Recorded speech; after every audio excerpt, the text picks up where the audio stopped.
Welcome everybody to our Expo talk on radar systems engineering. I'm Mike Rudolph, Aerospace and Defense Industry Manager at MathWorks, and I'm here with my colleague Rick Gentile, Product Manager for radar and sensor fusion products. Thanks, Mike and Kirsten. Hi, everyone. Thank you for attending today. So this presentation will cover three main topics, starting with an overview of some challenges radar systems developers need to consider when building radar systems. We'll then discuss MathWorks solutions that can help you perform systems engineering for radars, and we'll discuss how to make smart engineering trade-offs with your designs. Finally, we'll discuss how you can perform modeling and simulation at various levels of fidelity, starting from a draft or preliminary design and ending in a detailed model that can be used to design a real radar system. These workflows are enabled by the newly released Radar Toolbox in R2021A. We've seen a common trend over the past few years through modernization of radar systems throughout the industry. Operational requirements are driving an evolution toward multifunction radar systems. Phased array front ends enable systems to perform multiple tasks and functions that were previously performed by individual dedicated radar systems. So Rick, can you describe what kinds of functions these multifunction radar systems might perform? Yeah, sure, Mike. Thanks for the question. Multifunction radars perform traditional tasks like search and track to help understand if objects are out there, and if so, where they're going. They also help identify what is out there. We see AI being adopted more and more for this type of classification. Now, multifunction also includes communications. This is part of the flexibility that the phased array front end enables, in that the RF system can be used for radar functions to transmit and receive communication signals as well. Other functions include things like environmental assessments, like the weather, imaging, and also interference management. Now, when multifunction systems do all these tasks, the system complexity greatly increases. This makes the need for modeling and simulation and deployment even more important. Wow, this is a lot. So one of my questions to attendees on the line and folks in the audience, please use the chat to answer. In addition to the ones that are listed here, are there any other functions that we might be missing that we're not talking about? Which are you working on? Let us know in the chat. We'd love your inputs on other functionality that we should be supporting. So in addition to performing multiple functions, today's radar systems also need to detect smaller targets. Take an air traffic control system like the one shown here. These systems were designed to detect larger aircraft, but now an increasing number of small drones are filling the airspace. So Rick, what challenges do these smaller targets present? Well, Mike, these smaller targets are more difficult for the radar to detect because less energy is reflected back to the radar. As you noted, an air traffic control system like the one you showed on the previous slide was designed to detect larger passenger aircraft. And the radar cross section is by the radar system. Now, a drone presents a challenge due to its small radar cross-section. And also, smaller targets are also more likely to fly at lower altitudes. So in general, radar systems have to operate in a range of these environmental conditions, and the challenges increase at the lower altitudes. For example, the lower flight paths bring in the effects of terrain, which produces things like unwanted clutters. This makes it more difficult for the radar to detect small targets. It also makes it difficult to avoid false tracks, which cause confusion in systems that maintain situational awareness like the one we described. So Rick, is what we're seeing here a trade-off between detectability and false alarms? That's right, Mike. And as you noted, when you design your radar, you have to make the trade-off between generating detections and balancing that with generating from actual targets versus the false alarms that might show up. For example, in the air traffic control system, a modified design might eventually need to detect those smaller targets without adding too many false alarms. So the challenge here is really to find a way to detect these small targets in the presence of clutter and noise. And we try to figure out, where this green threshold line goes in the new system design. Thanks for that background, Rick. So given challenges like these, we will discuss a bit about how radar systems engineering tools can help to explore these various trade-offs and how to overcome challenges like this early in the design lifecycle. A typical radar system might consist of the four blocks shown here: antenna and RF subsystems, signal processing, data processing, and the resource manager and controller.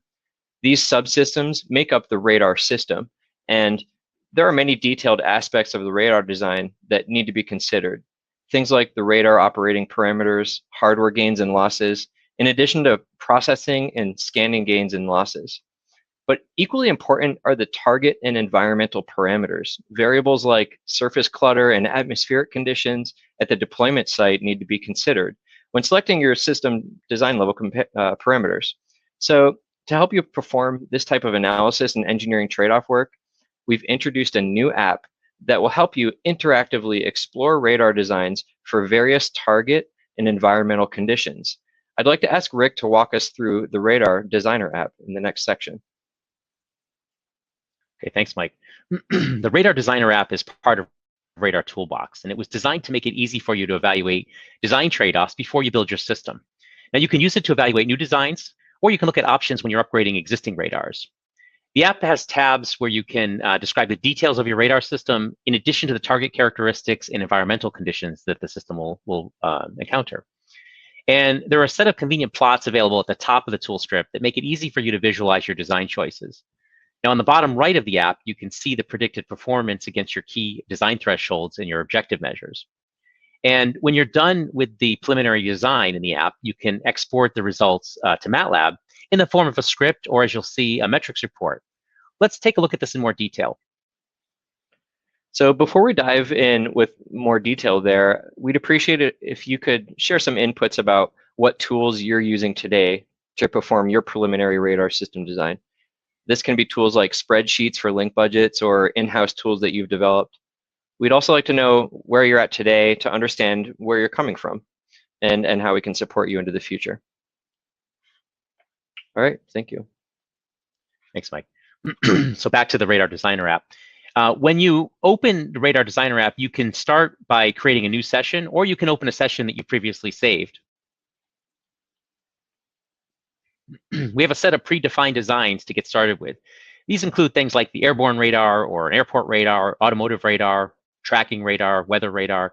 I'll select the airport radar here to keep in the theme of what we talked about at the beginning of the talk. So in the app, you can perform a link budget analysis for your design or designs. As I noted earlier, the main visualizations for your analysis are shown in the middle section of the app. On the bottom right portion, you can see how your design metrics compare to your threshold and objective values. And here you see, anywhere where you see green, it means that the threshold and the objectives are met. Yellow means that only the threshold is met, and red means that neither is met. You can update your minimum acceptable thresholds based on the project requirements of your own system. You can also update the target parameters. So here we can lower the target RCS to see how our design does with a smaller target. We can also update the radar design because it's unlikely that the existing radar will be able to detect a small target. Note that when we make changes here, the main body of the app also updates to reflect the design parameter updates. Now, we mentioned the big role that the environment plays in radar system performance. So here we'll select the icon for environmental losses, which is at the top of the app, and you can see the propagation path losses on the right. We do that. It happens to be raining here in Natick today, so we'll add rain into the app. And here we can, when we add the rain, you'll see the corresponding precipitation loss on the plot on the right side of the app. We can update the radar parameters to achieve our objective probability of detection for the smaller target. In this case, we're increasing the number of CPIs, but there's many other knobs you can turn to impact the design. And as I noted earlier, you can export the design to a MATLAB script when your design's complete. So here we'll click on this. That opens up back into MATLAB with this script. In the script, you have all the code that you use to generate the key plots, in this case, the stoplight chart. And also, you have the functions that are used to create the radar design. I mentioned two cases, the script and also a metrics report. So we click on this, and you can see that you also end up with a script that has all the key design parameters. Notice also at the end of the script, there's a line that's commented out. You can uncomment that line. And now when you run the script, you're able to generate a table in MATLAB that has all of the key design parameters for the system that you've designed, the system or systems that you've designed.